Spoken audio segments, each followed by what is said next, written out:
Chad, What? tell the audience why you use a spinning rod and why it's optimal for throwing the hookup baits. That's a good fish. Rock? Fish? No, that's a fish. Yeah. 1.5 ice. Came out of that dude's mouth. So ladies and gentlemen, we got Chad on board the Veronicat today. We actually have a trip tomorrow on the Black Pearl, but he came a day early and we're gonna run around and see if we can't catch some fish. The real weather is we're gonna be fishing incoming tide.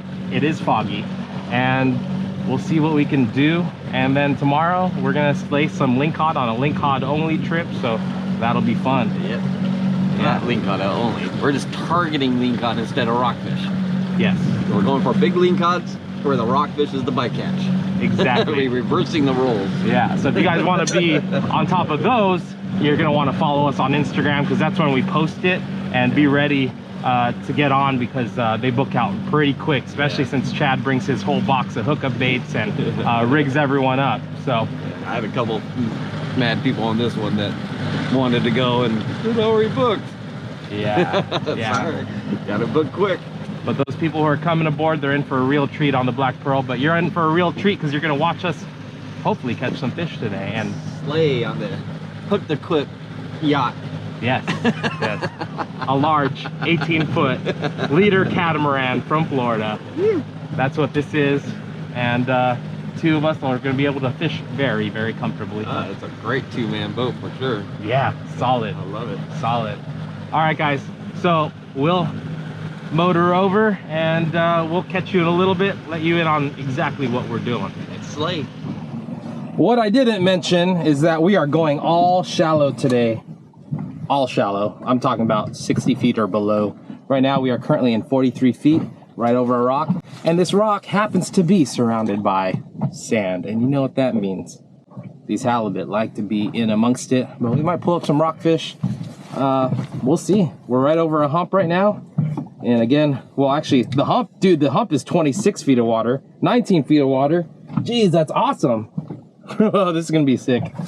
He's already on. Chad's already on. Okay, all right. Get her out of there. Still on?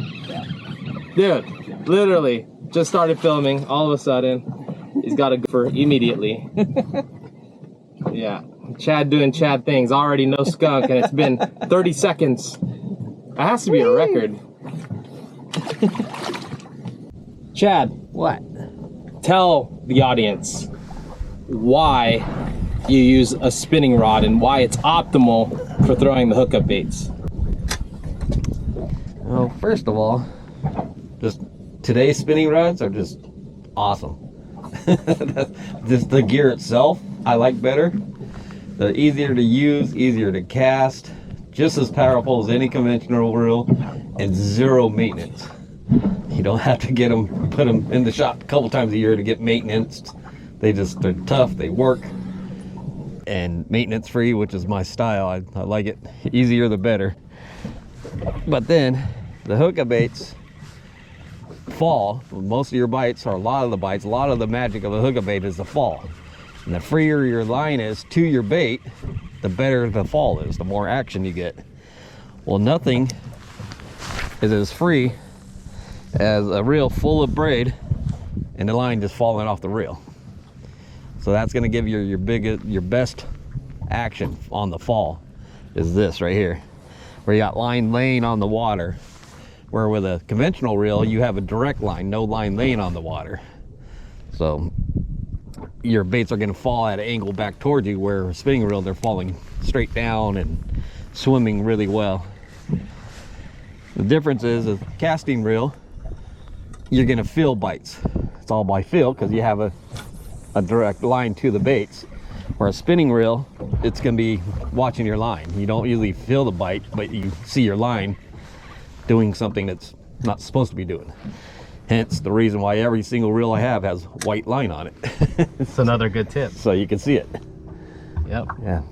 The spinning reel with black braid or the dark green braid, It's no bueno. Yeah, and that's the thing is Chad's always on charter boats doing sponsored trips, and yeah, that white braid is very important, especially keeping you untangled. And then another benefit to the spinning reel is you can cast your bait far away from everyone else that is throwing conventional that really can't get their baits out that far because they're using really heavier gear. Yeah. And those don't make great casting setups when you're out on charter boats. So Well, the other thing is I fish with a lot of guys that have problems casting the double rig because you got the two baits, especially when you're using two different sizes, like where we do a 6 and a 3 ounce. Yeah.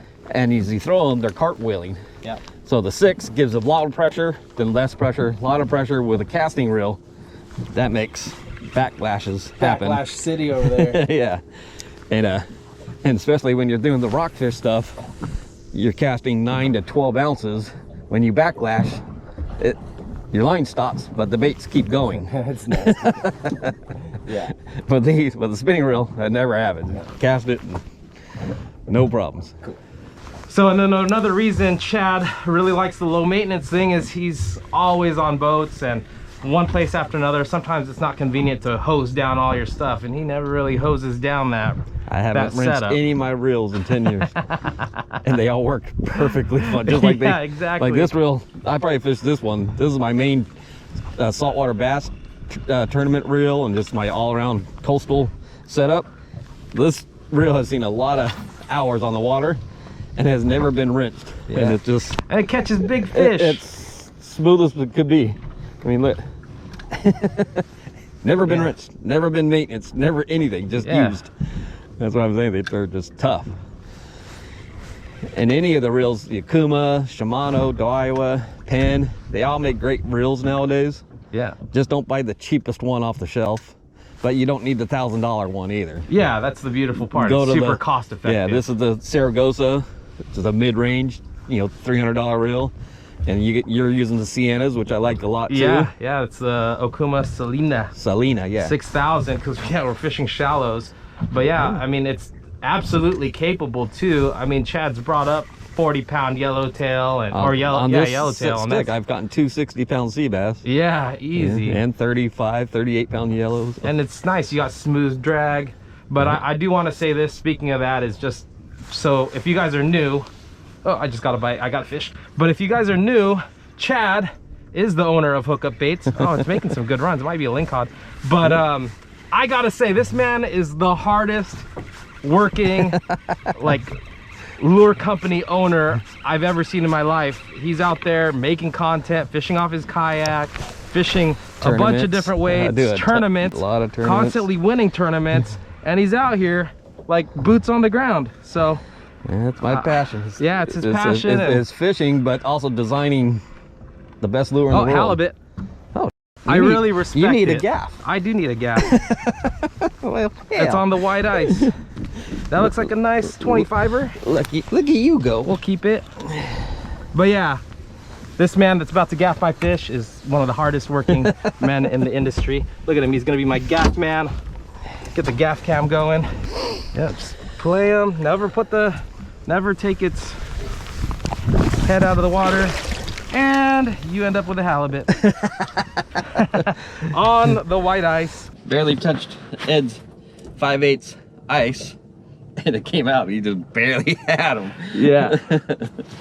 So yeah, guys, that's on the 5/8 ounce ice. Again, we're fishing super shallow. I got 2 of them on, so we're throwing just over an ounce. But look at that thing. Yeah. Gaff a halibut, go for the heart. Go for the heart shot. They don't move. And don't put them on the deck of your boat. Yeah, don't let them flop around. Yep, 23 inch. Let's go. So we bonked them, and then here's just a tip. I don't like going to buy ice, so I just freeze a bunch of these big old freaking Costco water things.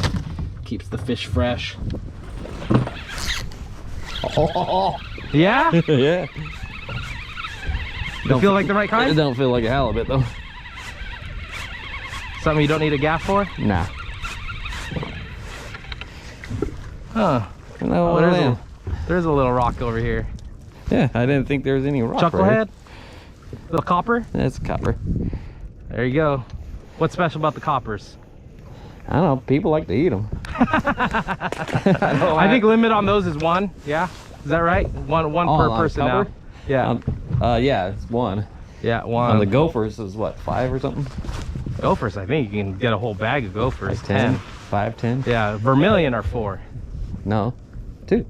Oh, 2. That's right. Last year it was 4. Yeah. Yeah, that's right. We were getting one drop limits. Yeah, 1 drop limits. Ugh. There you go, guys. Stay on top of your regulations. But we don't really keep a lot. Yeah, as you see, we're just throwing rockfish back. Yeah, definitely. But when you're on a charter, it's cool because they'll go through your bag and make sure you're all dialed in. But on a private boat, definitely no. And then another reason we're not keeping rockfish today is we don't have a descender on board. So yeah, if we get caught without a descender on board, we're in trouble. With rockfish. With rockfish. So we're not keeping any rockfish today, even lingcod. Sad. I forgot my descender. Yeah. Dang it, Ed. My bad. I'm gonna catch the biggest lingcod ever today now. I know! And then we'll see it go. We'll see it go bye-bye. Later. Tearing it apart. Yeah.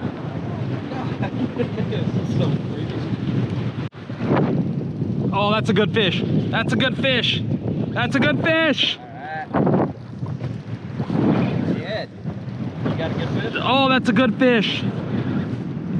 That's a good fish. That's a good fish. That's a good fish. Oh, yeah. Bait on. That's a good fish, dude. That's a good one. I threw on that 2-ounce sardine. What? Yeah. 2 ounce? 2 ounce. Yeah. Look at that. Oh. Oh. That's a big ling. Woo! Here comes the shark. No. It's not a halibut though. Oh yeah, that's a good ling. That's a great ling in the shallows. Oh, my dad's gonna be so pissed when I release this thing. He's gonna be like, what? What? Dude, that's a nice ling.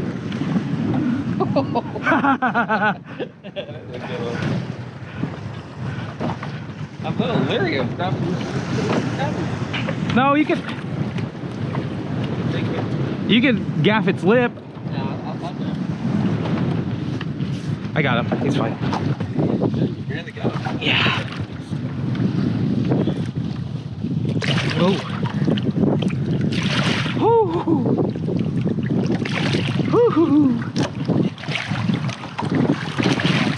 Wow. Oh my gosh. Look at this Lingosaurus. I just switched to the 2-ounce. 2 ounce? Yeah. Sardine. Sardine. Look at this guy. Yee. Wow.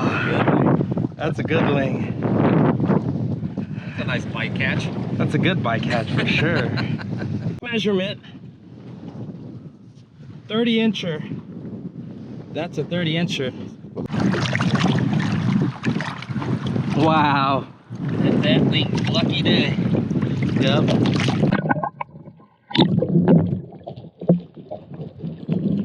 Now tell us about casting and how the boat drifts and where you cast in relation to which direction the boat's going. Well, right now it doesn't matter. There's not enough drift to really. Let's say we were drifting a little faster. Right now you can cast. Right now I'm going there, then I go there, then I go there, then I go back over there. Fan casting. Yeah, I'm just fan casting. But let's say we were going like 2 knots straight forward. But if we're drifting, we definitely always are casting down drift, downstream. Mm-hmm. Kind of in the direction you're drifting. Yeah, Why exactly. is that? As the baits are sinking, the boat is coming to the baits. So you're gonna feel the bottom better, you're gonna get a better sink, and then it gives you more time to bounce the bottom without scoping out. So, you know, and you snag less that way. Yep. You know, if you just drop the baits next to the boat, it hits the bottom, then scopes out. Oh, look at every time we talk, you hook a fish. You haven't came up. And when it's scoped out, you still can catch fish. It'll still get bit that way, but you also get snagged. Yeah. It's hard to feel the bottom. So it's just less productive. Yeah, if you're dragging behind the boat and you get snagged, good luck. Yeah. The boat's not going to turn around and let you unsnag it by getting on the other side of that rock. Yeah. At least if you get snagged straight ahead and you drift over it, you'll at least get on the other side of it, right? Exactly. And usually it's just straight up and down. You just kind of do little pops and they'll bounce out of there. The baits have with the weight in front of the hook like that. A lot of times you snag a rock, you give it slack, the weight will go upside down and unhook itself. Yep. Give it a little soft pop. Yeah, soft pops. Where if you're dragging it, the weight of the line never lets that weight fall all the way over.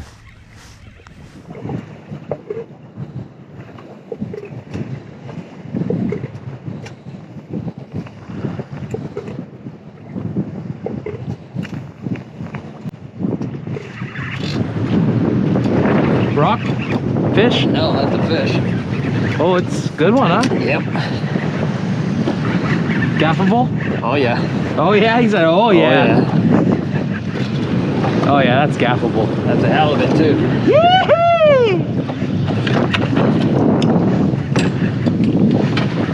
That's what I'm talking about.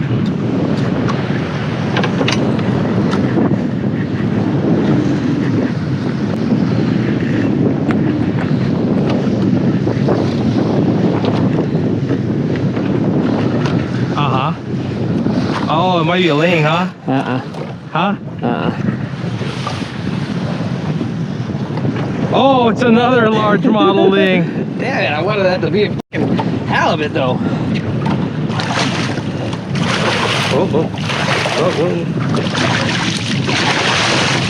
Oh, there goes his lunch. sorry, bud. Oh, dude! He's heavy! Dang it! I thought that was gonna be a ling so bad. Alright. Look at that! Jeez, that's another toad! Let me throw it on the measuring real quick. Sure. That's another toad. 1.5 ice. The big lings are on the chew. Holy crap. Yeah, that's 32. 32-inch lingcod.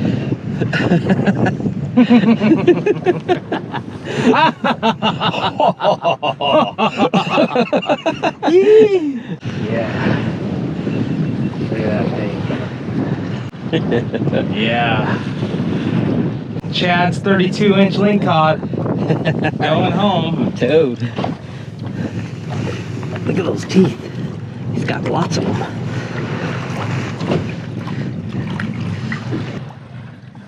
That's the fun part about fishing this structure between rocks and sand When is, you get bit, Yeah. getting bit, it's always fun. yeah, you're kind of in between, you know, any cast could be a trophy. When you're just halibut fishing, it's just like, it gets like cast after cast of nothing. It's just like, ugh. Yeah, that's true. Getting bit every once in a while sure makes things a little funner. Yeah, I agree. That's nice. So there's that mermaid's milk. That's what you do. Just get it all up in there. Yep. So what's special about what Chad created with the mermaid's milk is it's really thick scent and it's real powerful. You get a little bit out of that finger, you're smelling it for the rest of the day. But I like the smell of garlic, so it doesn't bother me much.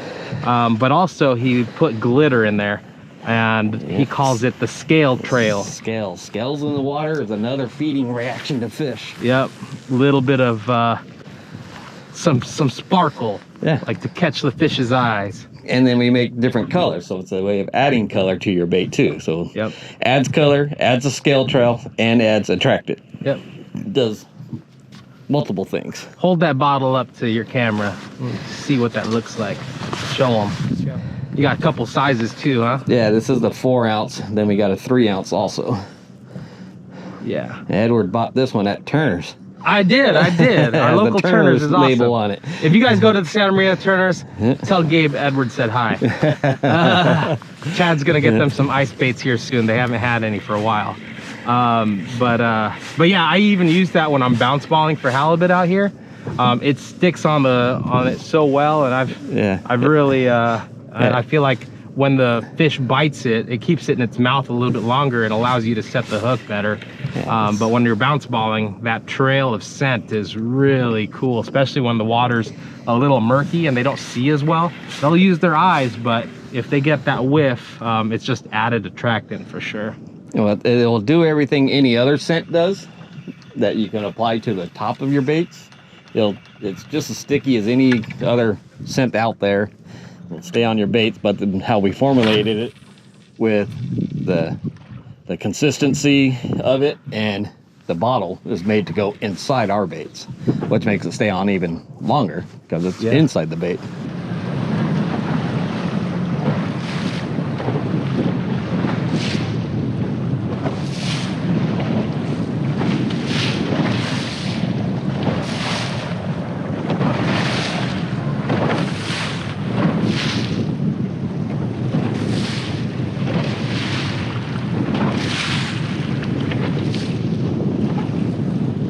There you go, got it. Perfect. Oh, I got bit on the way up. Oh, there it is. Whoa. Dude, a Lingcod must have followed it. Yeah. Yeah, I dropped it. And this Lingcod got it. It's like a 26 incher. That's funny. No way. No freaking way. Look at this thing. That was awesome. Yeah. Dropped it right back down. And then I got bit halfway up, so I was like, oh, I got something. Oh, I'm gonna need those pliers.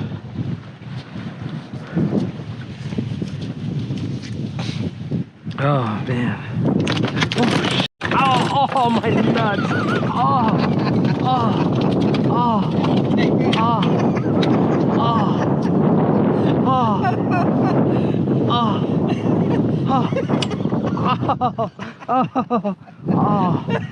Oh, that was a tapper. Oh, I got nut tapped by the Lingcod. Oh, what a jerk. Oh. Ow. Ow. Oh, that's another 26.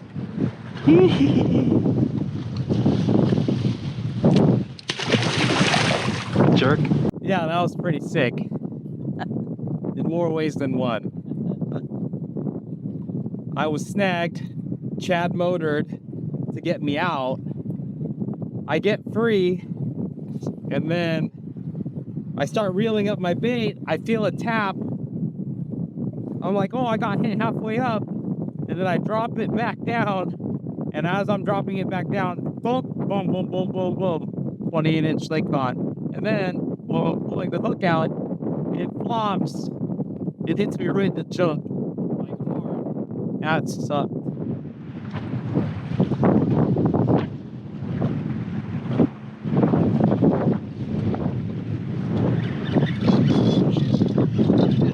Oh yeah?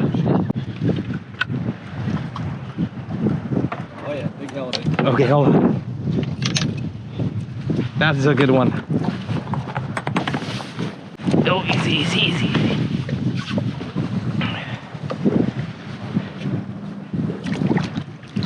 Oh, I'll get him right here.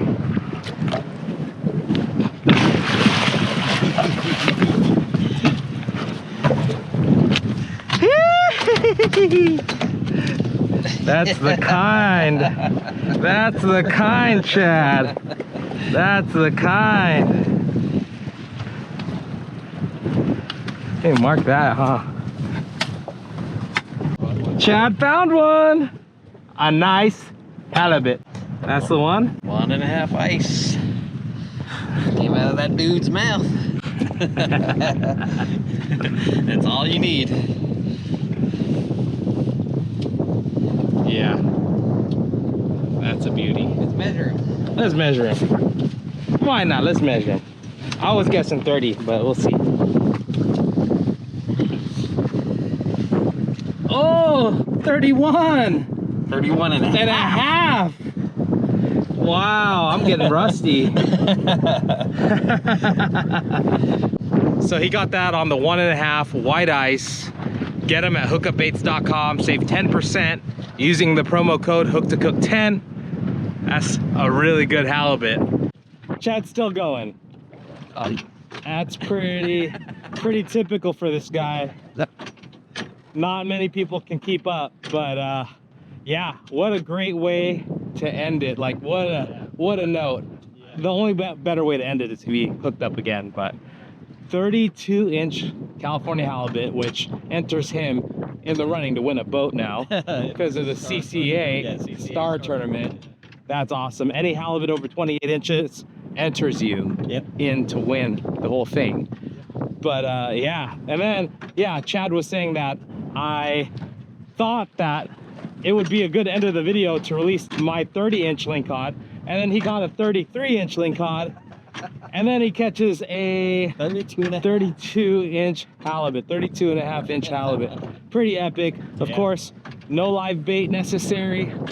Need the Hookup Baits. All on the Hookup Baits. 1.5 ice. The sardine also got bit today, and then we juiced it up with that mermaid's milk, all of which are available at hookupbaits.com. Promo code HookToCook10 saves you 10% off, and you get free shipping if you spend over $25, which is so easy to do. The mermaid's milk set was the garlic that we used all day. Yeah. The white one, the garlic set, is what we used. Yeah. I didn't know if it helped with bites, but it sure didn't hurt. Yeah.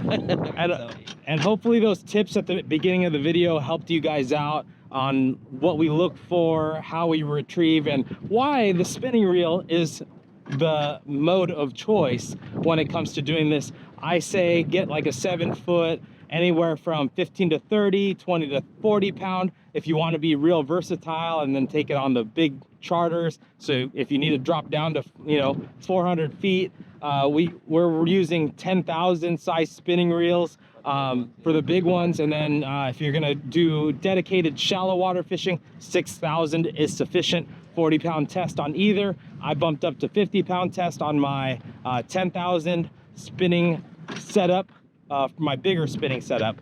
But guys, hope you enjoyed. I'll leave a link to another video where Chad and I kill it. I'm gonna leave that right here. Over here. Oh, okay, fine. It'll go over here.